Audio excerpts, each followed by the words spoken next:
What's going on, everybody? You know what day it is. It's time for your next dose of Warrior Wednesday with your host, the Wounded Warrior Guy. That's me. And today we're going to be going over part 6 of our 7-part series on what you can expect once the MEB process has concluded and you get ready to transition back into the civilian world. Today we're going to be discussing making a financial plan based on the benefits that you're going to receive once you transition. Those benefits are the most familiar one that people are most familiar with is going to be the VA disability. Then, of course, we have our Social Security disability. We have CRSE, which is your combat related service connection pay. Then we also have BAH and school stipends. So we're going to be discussing each one of those a little bit. I'm not going to try to let this video go too long today. I'm going to try to keep this one fairly short. So let's just hop right into the video. Your VA disability is going to be based on your MEB results. When the medical evaluation board is concluded and you get the report, their findings and the resulting percentage. So basically, when they come back at the end of it, they're going to say, this is how disabled we believe you are. That percentage is going to dictate how much money you will receive monthly. What I will say is it's pretty much, as far as percentages go, you need to, it's difficult to try to calculate it yourself, but what I found that's the most easiest way, because if you have multiple claims, like let's say that you have a single claim that comes back 70%, right? And you're trying to get to 100% disabled. You have a single claim that comes back at 70%, then you have another claim that comes back at 20%, then you have another claim that comes back at 10%. Those three do not equal 100%, okay? So you have to look at it this way, because this is how they calculate it. So whenever you get your results back and you're like, wait a minute, I've added all these numbers together and I have way more than 100%, this is why. Let's say that you have a pie, right? And you cut out 70% of that pie. You have 30% left. So the 70% is gone. That 30% is now your new whole pie. So then when the next percentage you're looking at is 20%, it's not saying 20% of the original whole pie. It's saying 20% of the remainder, right? So then you'll still have 80% of that whole. I know it doesn't make a whole lot of sense, but it's something that I have had to. I've had some arguments back and forth with the disability office, and it's just how they calculate it. So just make sure to take that into consideration whenever you are looking over your findings. And if you have any confusion with it, just go and talk to your Peblo or any of your other advisors. Go speak to your team leader. They'll point you in the right direction.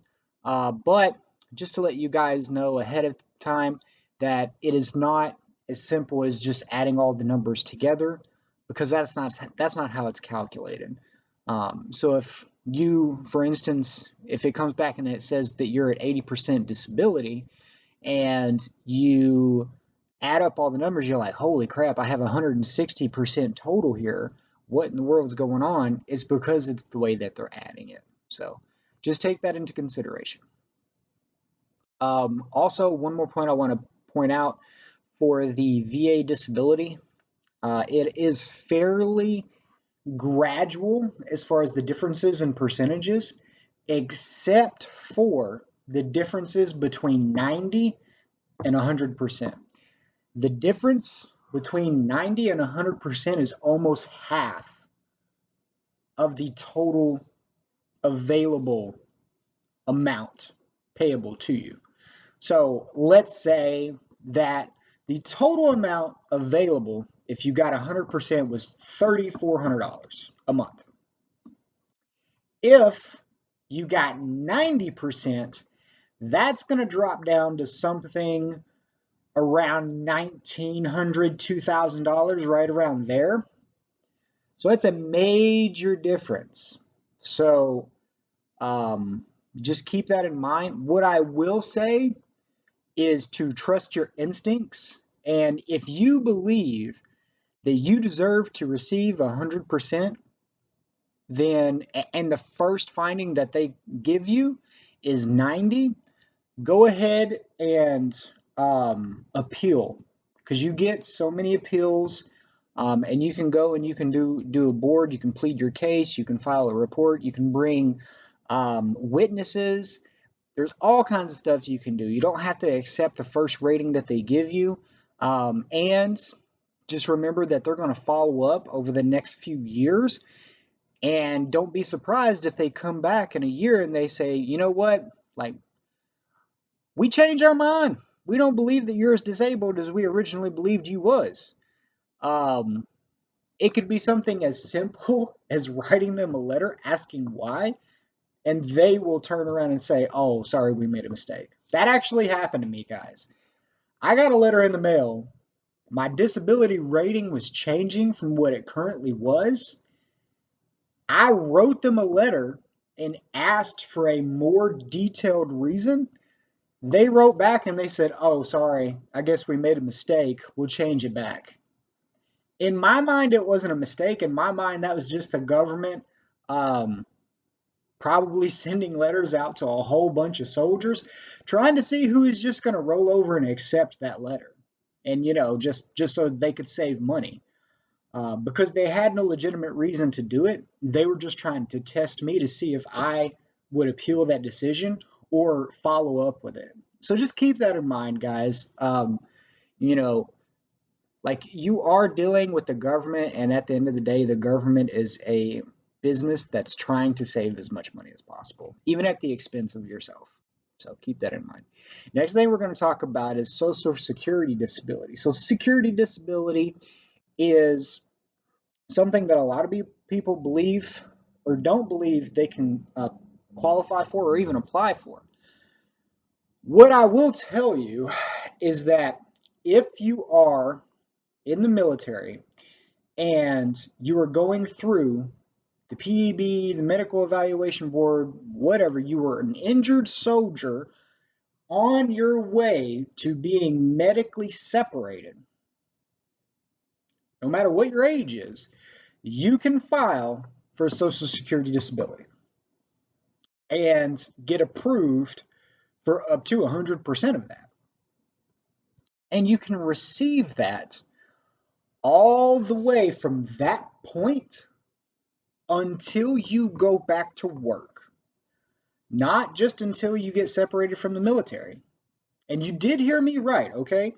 While you're still in the military, while you're still collecting your monthly checks, you can also potentially collect 100% Social Security disability.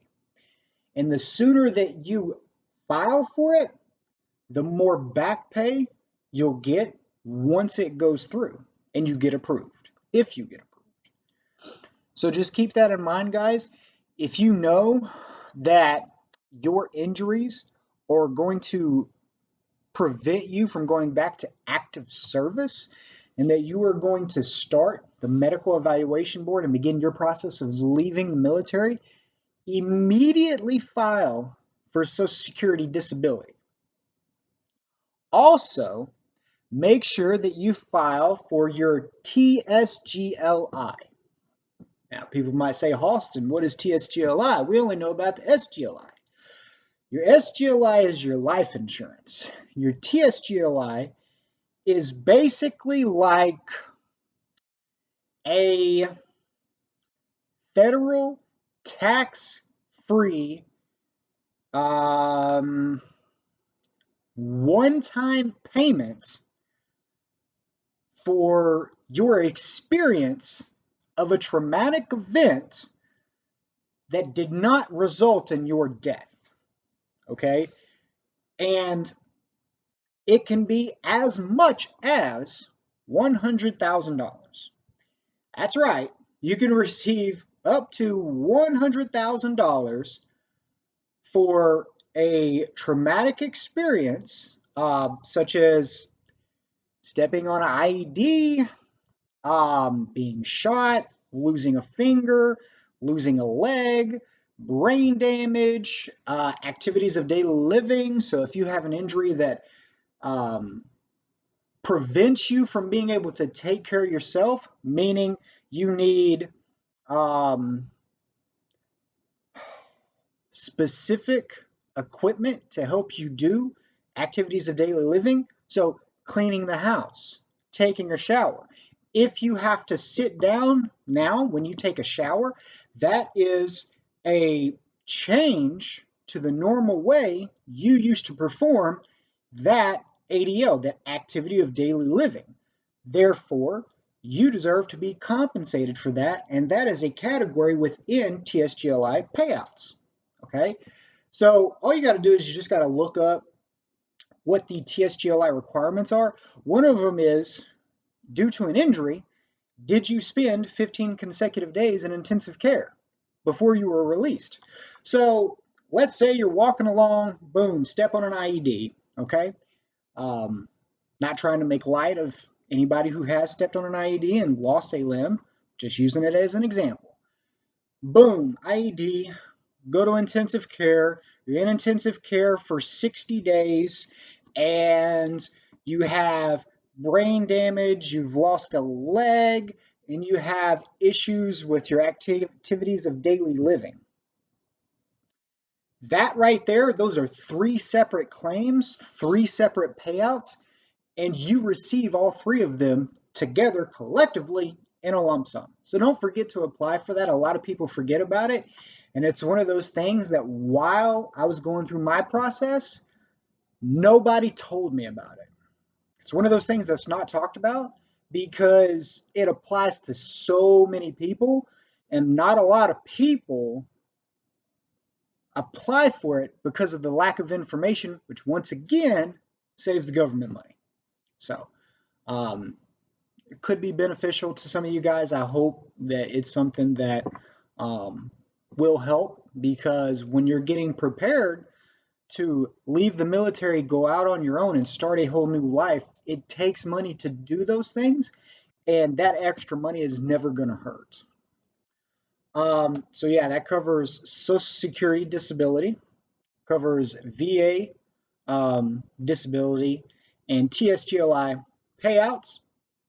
Next, we're going to talk about CRSC, Combat Related Service Connection Pay, which is only applicable to individuals who have disabilities, not just service connected, but combat related service connected disabilities. So what does that mean? You sustained an injury while in the military, while in combat. Combat related service connected pay. You have to wait until you get all the way through the MEB process before you can apply for your CRSC, because your findings in the MEB affect your rating in your CRSC. And CRSC is one of those things I have found is very difficult to do research on. I have not been able to find very much information on it, as far as like calculators trying to determine who gets what, how much percentages, what the max is, what the minimum is, grade, pay scales, that type of stuff. Not a lot of information out there. I know it doesn't hurt to apply. It's a real quick, easy process. I went over to legal. I talked to my Pueblo.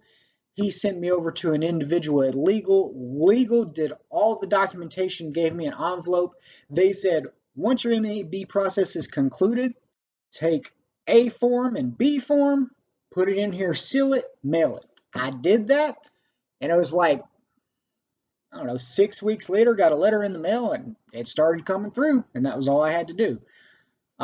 So if you're injured while in the military and it was during a combat mission or while you was in combat, you can apply for CRSC and you can get, again, monthly payments of CRSC. And guys, all these things that I've talked about so far, other than TSGLI and Social Security disability, are lifelong payments. So your VA disability, once it starts, it can change. Okay, there is a period of like 5 years that they can come back and make amendments to it. But for the most part, other than those changes of the first few years, it's consistent for the rest of your life. CRSC is the exact same way. You will get it for the rest of your life. Social Security disability, you will get it until you go back to work. Then it'll either go down or completely stop. And once you fully retire, you can apply for Social Security again. Um, Lastly, we're going to talk about BAH and school stipends. BAH is um, your allowance, your housing allowance during the period of time that you're going to school. You only get it while, so even though you're enrolled for, say, a 2-year degree, you do not get it every month of the year. You only get it during the days, not just the months, but during the days that your classes are ongoing. Now, what does that mean? And it's payable on the 1st. What does that mean?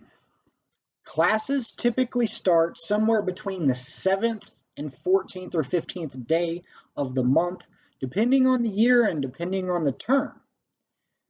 That means that if the class starts on the 14th, you're only going to get paid whatever the percentage of 14 to 30 is out of those 30 days.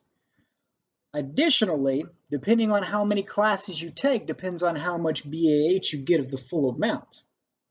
So, if your total amount of potential BAH where you live is, say, $2,500 a month, and your class starts on the 14th, and you're only taking one class, you're not going to get anywhere near $2,500. You're going to get that 1/4 portion, because it takes 12 credit hours, so usually about 4 courses to be considered a full-time student, and you have to be a full-time student to get your entire BAH allotment. So if you're only taking one class, you're only going to get a 1/4 portion of that full payout. And if that class starts on the 14th, you're only going to get a payment of the 14th day to the 30th or 31st day, whatever percentage that is of the total amount of days in the month, that's what you'll receive. So just keep that in mind, guys. Also, check with your university. It might depend on whether your class is in person, online, or hybrid.